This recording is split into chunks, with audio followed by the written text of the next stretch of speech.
morning. It is like 6 something, I don't know, on a Saturday. But my son has work. And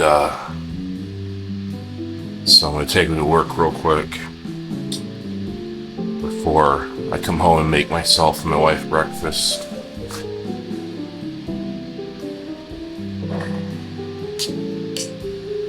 You ever have those mornings where you wake up, you just feel like you got run over by a truck?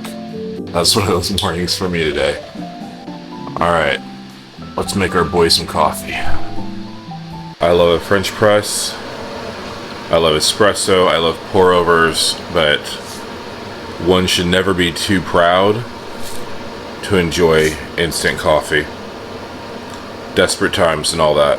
I should clean my counter for you, but I have decided that I'm just not going to be that kind of YouTuber. You're just going to see my space in all its mess. I'm a chronically ill, neurodiverse adult with 3 kids, 2 dogs, and a cat and a wife. Well, I don't own any of those people, but you know what I mean. Like I live with them. Anyway, so it's like 1 teaspoon. So it's 2 teaspoons of the instant coffee. I don't have a precise recipe, but it's mostly, I use plant-based milks. So it's mostly milk, and then a little part of it is creamer, so that it's thicker. And then I'm adding pumpkin pie spice to it because it's that time of year. Then I'm adding honey to it. Again, there is no recipe.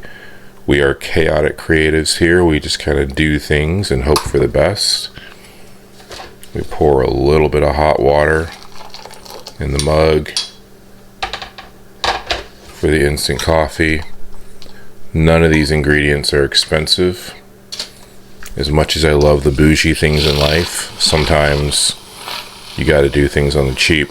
And I think that a true artist, my personal opinion, can create whether you have the best materials or the worst materials.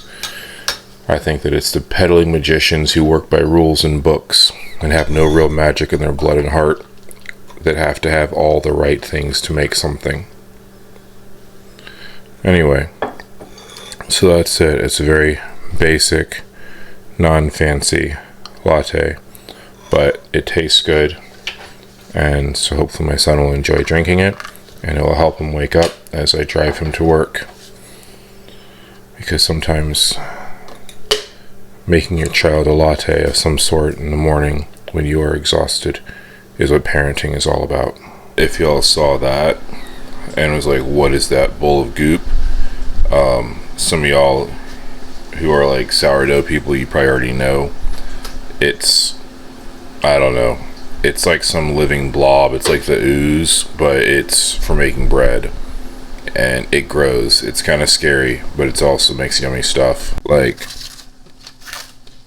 she made these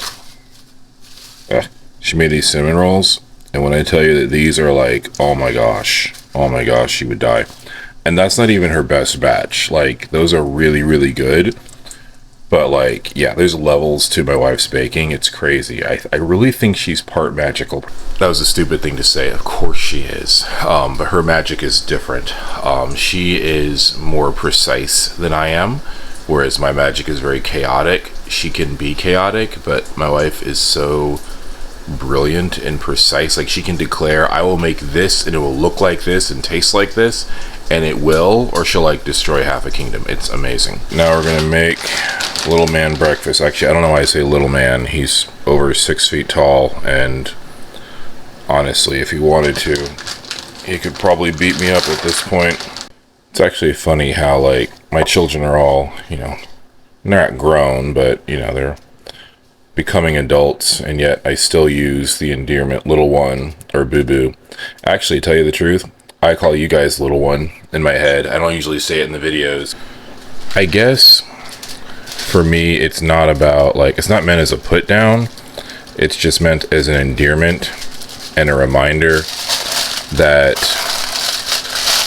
I care about you, if that makes sense.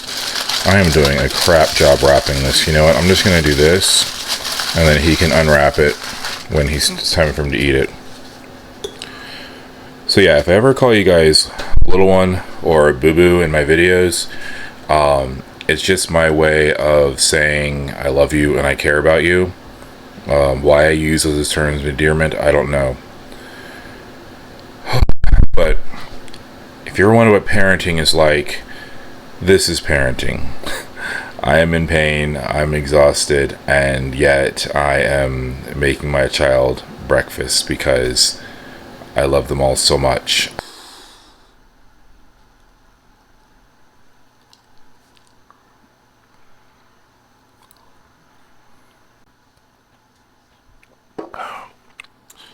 Remember to take your meds if that applies to you.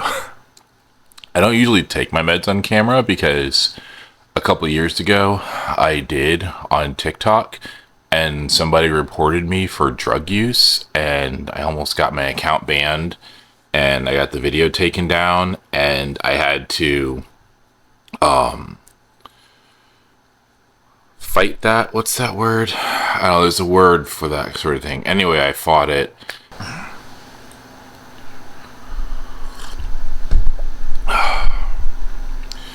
Parenting with a chronic illness means knowing when to push yourself, because a lot of being a parent is pushing yourself on a daily basis to provide financially. Maybe you work a job you don't like or work harder than you need to try to give your children the things that they need, to try to give them a good life, try to prepare them for adulthood, right? That is our job as parents, is to get our children ready for adulthood and become adults and to go out and live in the world. And when you have a chronic illness or several issues like I do, there are days where I'm in bed and I'm not a part of their lives and I can't help them and I can't take them somewhere or do whatever the thing is.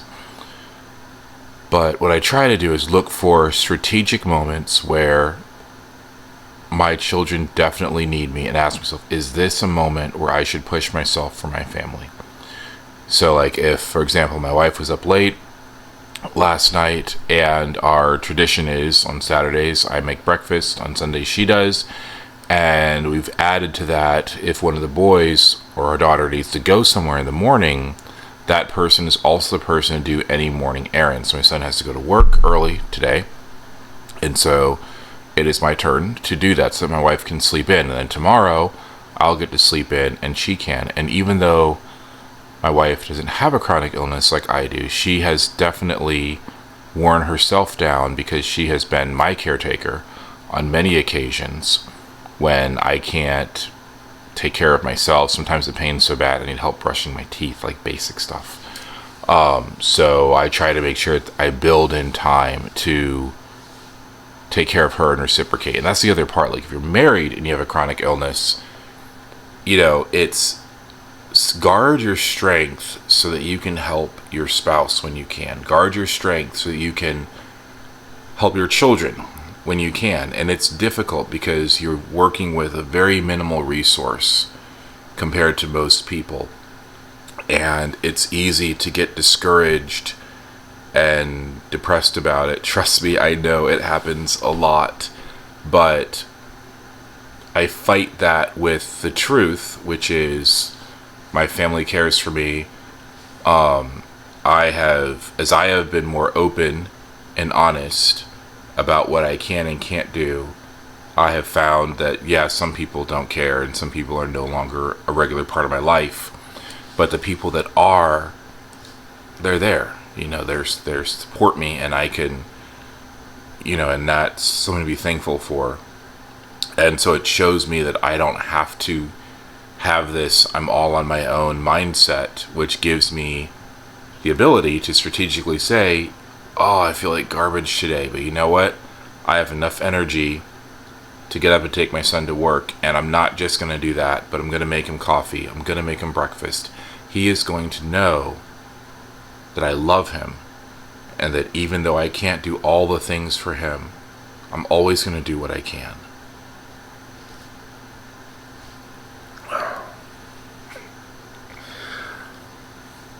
Oh gosh.